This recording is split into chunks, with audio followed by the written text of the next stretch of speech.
talking.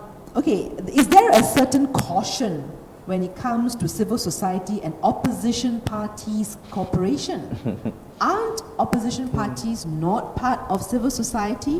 What stops us from building stronger ties across these lines? No.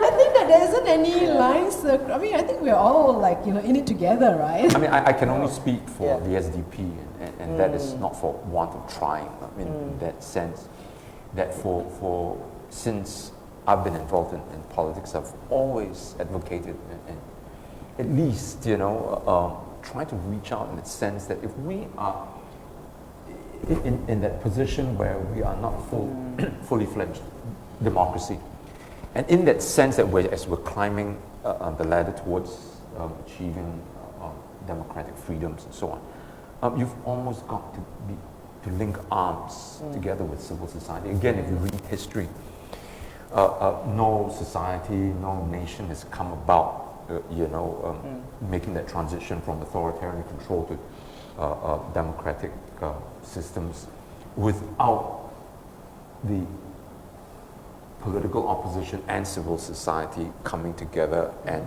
making sure that, look, you take a pick, right? Taiwan, Korea, Indonesia, South Africa, and so on, Central Europe, all these countries have had to, come together, collaborate, and make sure that that whole idea of the ruling party then becoming at least accountable to the people, achieving that, and then then that separation then becomes very natural in terms of political parties, ruling or opposition, and civil society. Yes. So I can speak from my perspective as someone from the arts community, where I think there's always been these discussions about, we cannot associate so openly with political parties, and I think that it's a kind of discursive trap, right? Which I think is part of this whole thing called pragmatic resistance, which is that it's okay to be political, but the limit is you cannot be party political.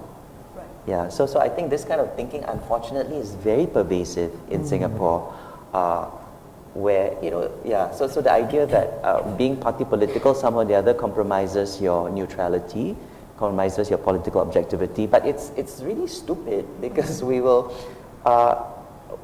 A lot of arts companies will have no qualms about, say, inviting members of parliament from the ruling party to come and watch their plays and to take photos with them. So obviously that's already a form of partisanship.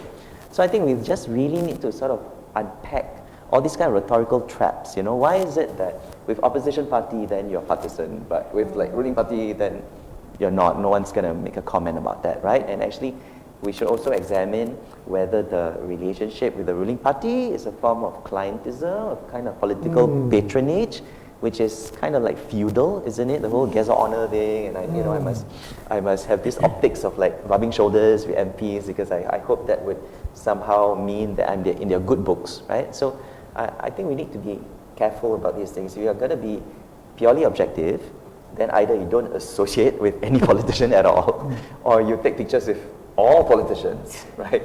Yeah. Yeah, and whilst this kind of thinking is also very pervasive amongst opposition circles, civil society, on the other side of the coin, you have the PAP not having any qualms in saying, hey, NTUC, PAP, Abang Adik kind of situation. PA. And you look PA, they have no problems with that.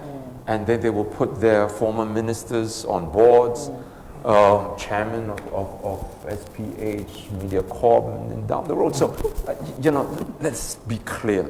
And that's why I say, here we are just talking about niceties, and we have to be very proper and so on and so forth. And on the other hand, everything's very murky. Everything's very muddled and not murky. So it's just important for us to get that thinking straight and clear. I think it was mentioned in one of the chapters of Raffles Renounce, which Alfian co-edited, right, that we always say Singapore is very apolitical, but actually the reality is we are incredibly politicized as a country, but only one party's politics is privileged. Right. So it's not that we are not politicized, it's that everything is politicized to PAP narrative. And then if you disagree with it, then you're called political, but somehow PAP narrative is neutral, is allowed, right, I think.